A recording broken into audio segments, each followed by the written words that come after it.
Hi, I'm from Pakistan. India, as a big brother, should lend a helping hand to Pakistan. In return, Pakistan can give India a safe route to Central Asia. We should help each other for a good future. Well, it's really good to see that there are sensible people on both sides of the border. We typically see the India Pakistan relationship from a very specific perspective, from a very specific lens, and obviously we cannot ignore the history that we've had, the forcible partition of India by external actors, by foreign occupiers who cut India into pieces before they left India. It was a terrible partition, very bloody, and then there have been four wars that have been fought between India and Pakistan. And so that's the terrible history that we have, and like it or not, everybody sees the relationship through that perspective. And the media obviously does its bit to keep the tensions high and all that, but it's good to see that there are sensible voices on the Pakistani side, on India side as well. So the thing is, yeah, it would be great if we could get along peacefully. Let's take a look at the map to understand. I'm sure everybody knows the India Pakistan map, but let's anyway take a look at it. So what is Sanaullah suggesting? There we are, the India Pakistan thing. So he is suggesting that India should lend a helping hand to Pakistan. In return, Pakistan can give India a safe route to Central Asia. So currently, the route to Central Asia is cut off. Yeah, is cut off because Pakistan currently occupies temporarily what we call Pakistan occupied Kashmir. Right. So that's the situation right now, and that is the situation that's been there since 1948. So for this for what Sanaullah is suggesting to work out, Pakistan would have to return this territory to India, Pakistan occupied Kashmir. That's what would need to happen, and then we can see how things go, right?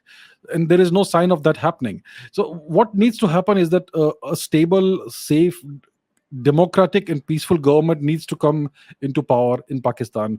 Right now, Pakistan is ruled by the Pakistani army, and there's a puppet government that's in place. Yeah, uh, the whoever is the prime minister of Pakistan at any given point in time is never really in power. The true power always has resided in the hands of the Pakistani army, the Pakistan armed forces. Yes, uh, so that's the situation. So I would be really happy if India and Pakistan could get along peacefully, and then there would be no need to ever indulge in a future war, right?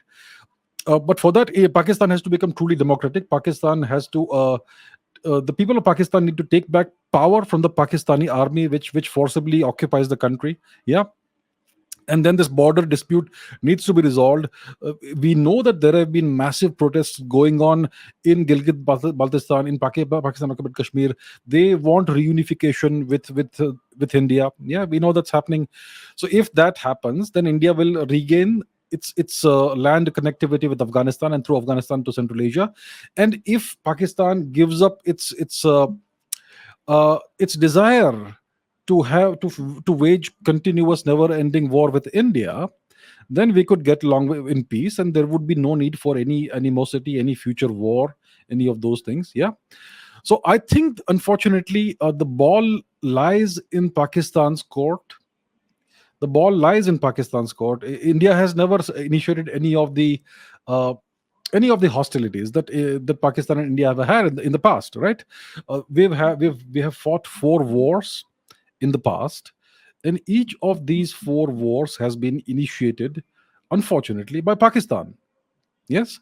So whether it's the 1948 war, whether it is the 1965 war, the 1971 war, or the 1999 the Kargil war, each of these wars has been initiated by Pakistan.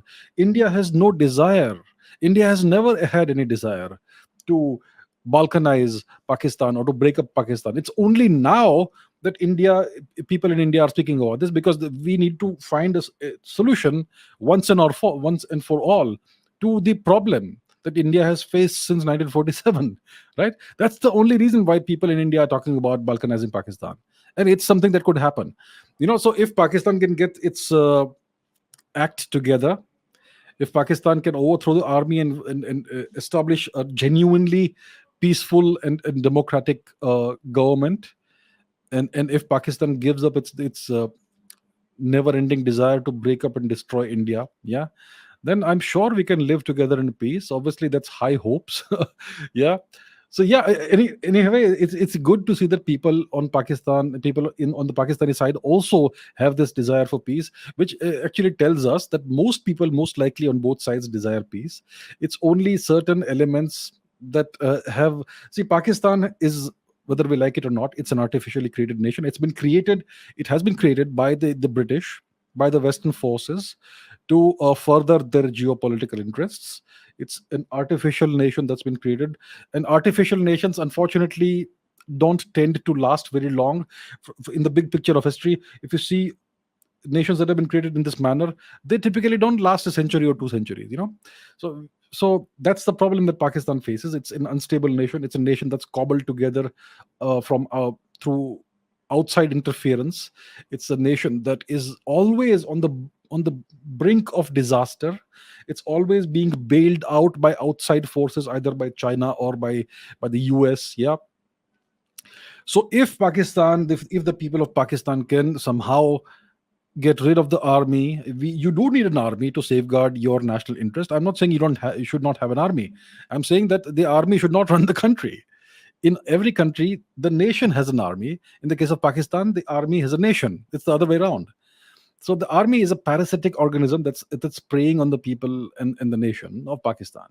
If Pakistan can establish a genuine democracy and a peaceful democracy, then I don't see why India and Pakistan cannot coexist together. Yeah.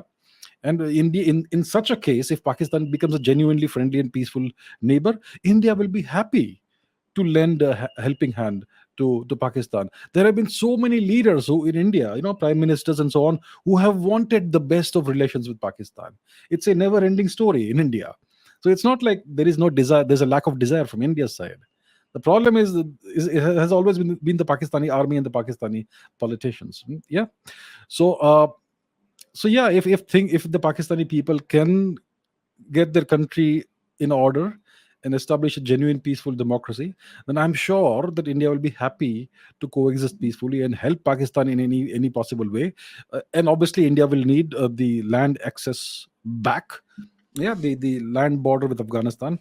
So let us see how that goes. But that's where we are right now. It's not exactly the ideal situation.